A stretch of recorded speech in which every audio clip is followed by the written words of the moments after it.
We want to take you now out to that news conference with Mayor Andre Dickens and Atlanta Police Department. Let's listen in.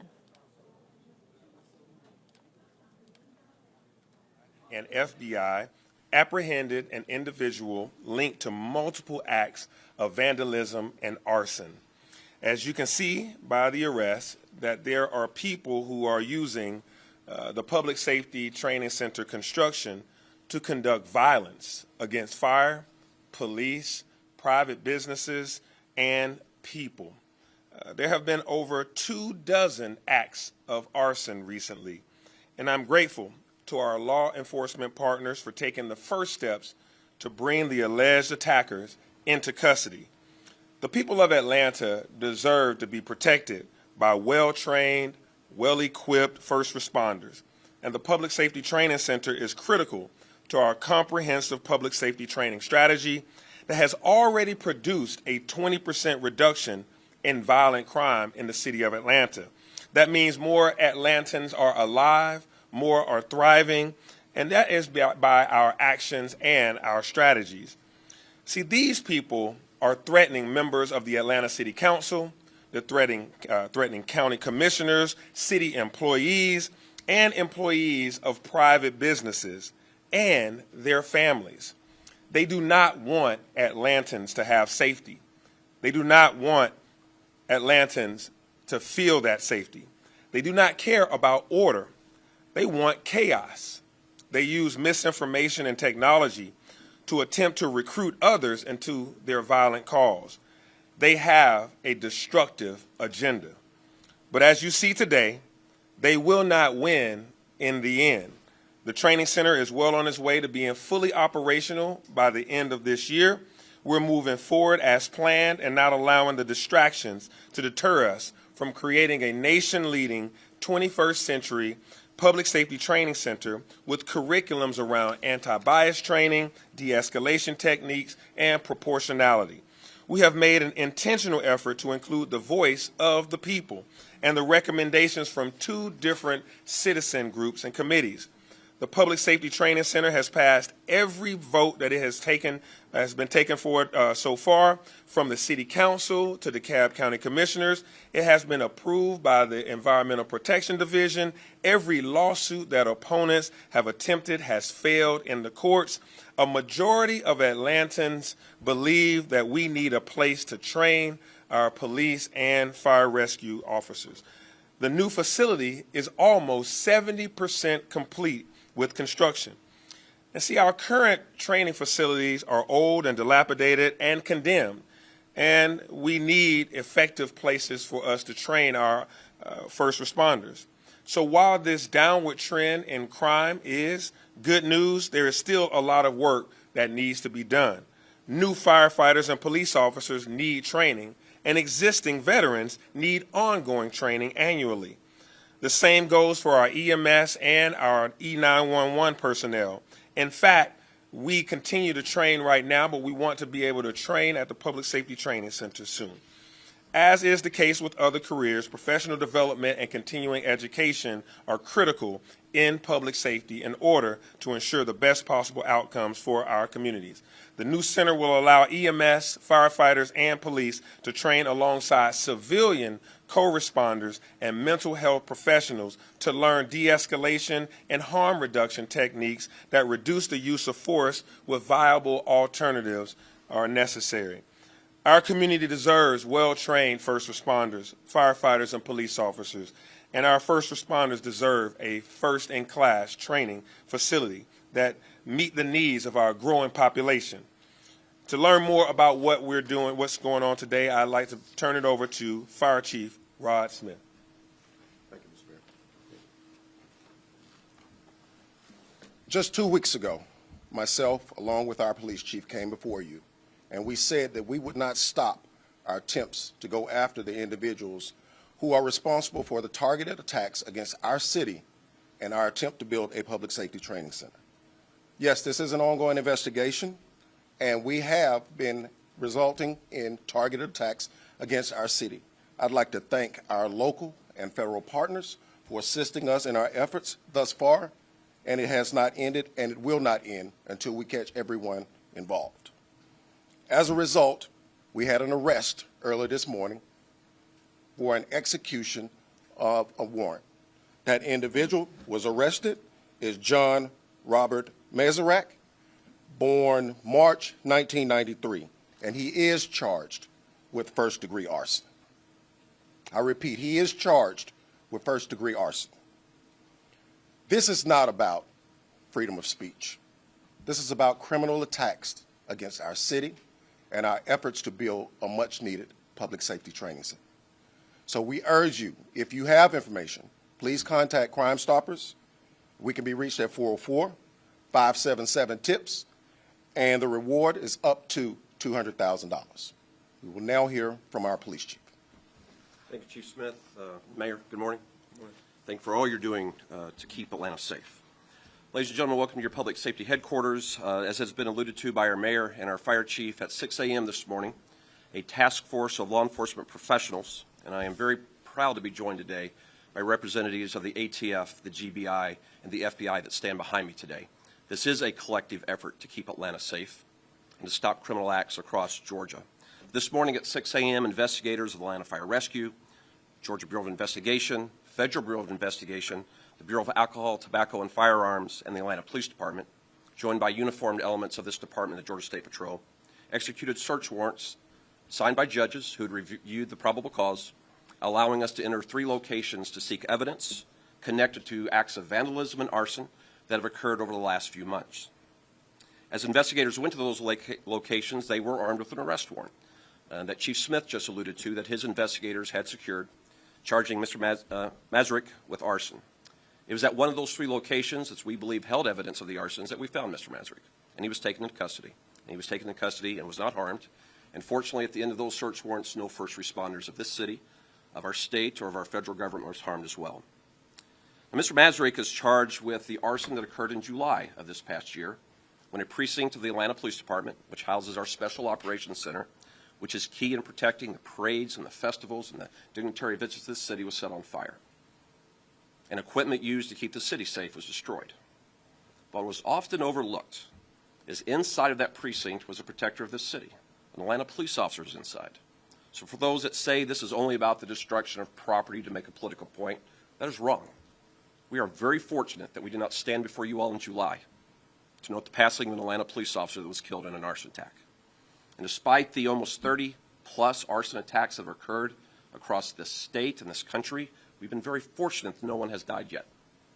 And it is the duty of this collaboration that stands behind me, this collective effort of law enforcement, to hold everyone accountable that is using arson and vandalism to intimidate and insert fear to make this city less safe by undermining the ability and the effectiveness of its fire department and of its police department.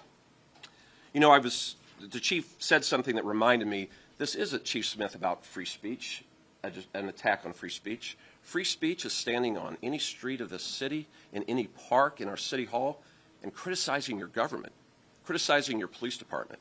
I have seen over the last 2 years our officers stand professionally in many, many settings when the chant has been, if you build it, we will burn it. And our officers have protected that. The First Amendment is alive and well in Atlanta, Georgia because of professional law enforcement, the professional law enforcement that our mayor believes in.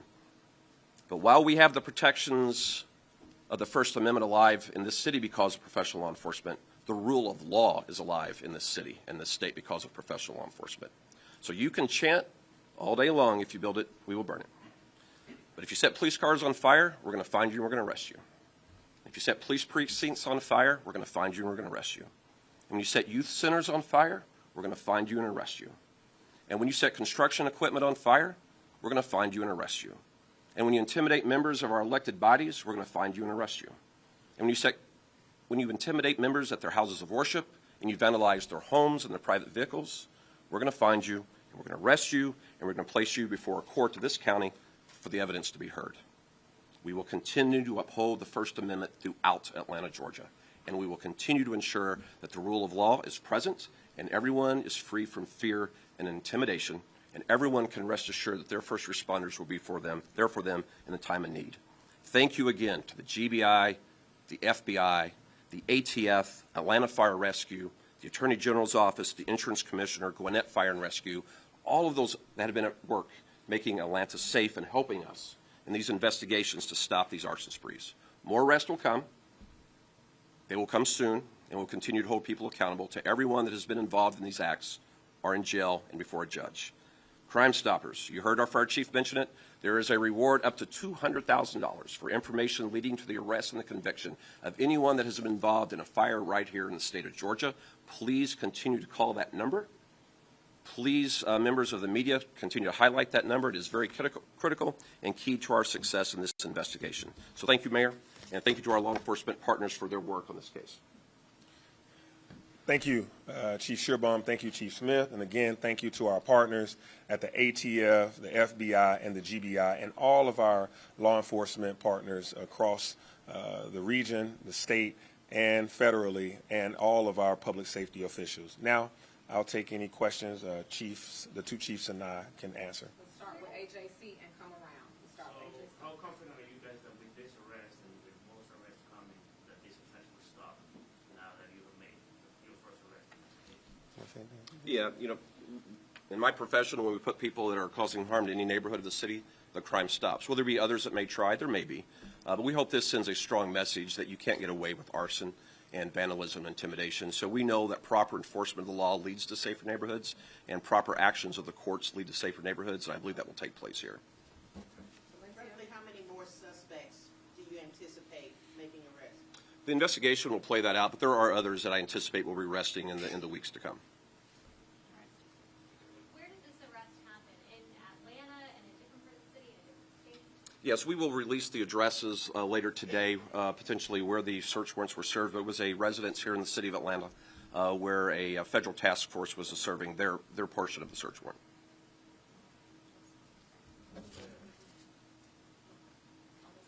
Yes, Courtney Francisco with Channel 2. What evidence did you find at those locations that led you to believe that this person should be arrested for arson? Certainly, we're processing all of the locations now. The evidence to make that arrest had already been in possession of law enforcement even before we executed the search warrants this morning. And keep in mind, before any law enforcement agency can ever enter a home or make an arrest, we have to present our evidence to a judge that is neutral and detached to have them to assure that our actions are proper. So the arrest warrant was signed before today, and the arrest warrant was not connected with the search warrants. Those were independent of the arrest we'd be making once we located this gentleman. Can you tell us anything about Mazrak? Is he from here? Anything else? Currently a resident of Atlanta, Georgia, moved here from Illinois a few years back. So you guys alluded a lot to the Crime Stoppers reward, $200,000. I know the investigation's still ongoing, but how were you guys able to track him down, link him to these, to be able to get the search warrant, get the arrest warrant? Was this related to a public tip, someone called Crime Stoppers, or was this something just good investigative work for the fire department, the police department to be able to make this happen? Yeah, the investigation is still ongoing. So we're not going to be able to speak specifics. Of course, Crime Stoppers is anonymous, and so we can never be able to speak to tips that came through that location. But this is a collective effort. There's a lot of capabilities being deployed by our federal, our state, and our local partners. Is Mr. Mazurek only being charged with one arson in that attack or other? Right now, it is one arson, sir. Yeah. Yeah, I was going to ask if it's clear if he's connected to any of these other almost 30 cases. The investigation is very active, ma'am. There's a reason we served 3 search warrants today. We are looking in a wide range of areas where we believe evidence is held that will identify who is responsible for the others and who else was responsible besides this gentleman. You said that there were 3 locations. Were they all in the city of Atlanta? 2 were in the city of Atlanta. 1 was in an unincorporated DeKalb County. Yeah, I was just going to ask again about the evidence, and can you tell us anything about which arson it could have been related to? Any details? Well, the arrest was for the arson at the Atlanta Police Precinct in July of 2023. The Special Operations Precinct, that was a 180 Southside Industrial. That is where motorcycles of this department were set on fire. That is the precinct that was occupied at the time that we allege that Ms. Mazurek set that fire, and that is why he was arrested this morning. Do you have an idea of the dollar amount of the damage during that arson attack? Our Public Affairs Unit can get that for you. I do not have that right in front of me right now. Just lost it straight out of my head there.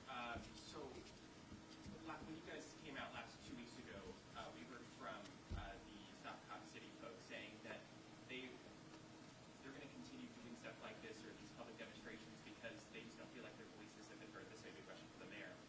Feeling that they aren't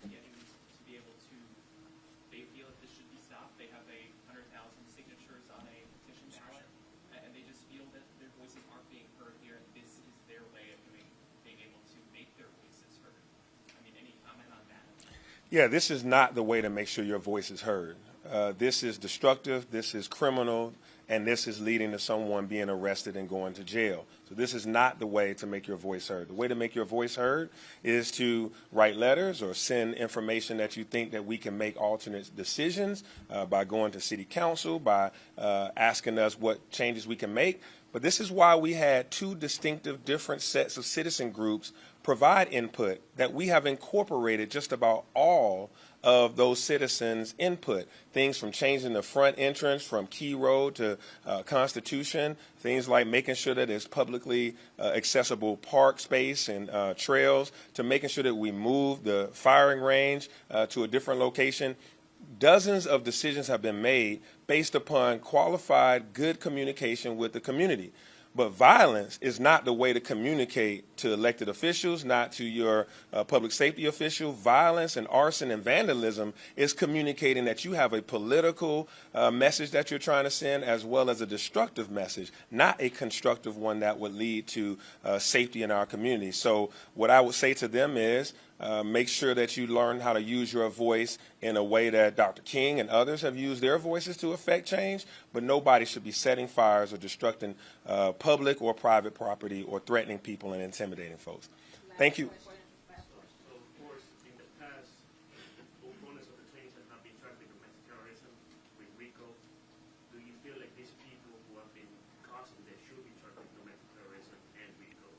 Yeah. I don't set charges, but I do think that if you burn down police vehicles, if you burn down construction vehicles where people are in them, that you are an arson, you're a vandal, there is charges for that, and that's why Mr. Mazurek sits in custody right now. I don't know the specifics as to how the DA and the Attorney General sets the cases for which charges they get, but they definitely need to be arrested, and that's what's happened today. All right, thank you, everyone. Okay, thank you.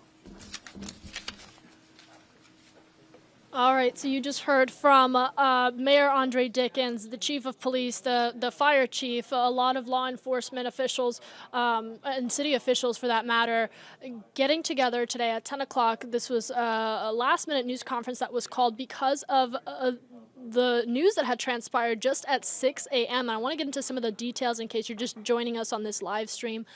We heard from Atlanta Police Chief Darren Sherbaum saying that a law enforcement task force consisting of several law enforcement units in Atlanta executed a search warrant at around 6 o'clock this morning at a home here in Atlanta, and that led to an arrest of one person that they said was in connection to a July arson case that they have been investigating now, July 2023 arson case. Now, the person arrested was John Robert Mazurek.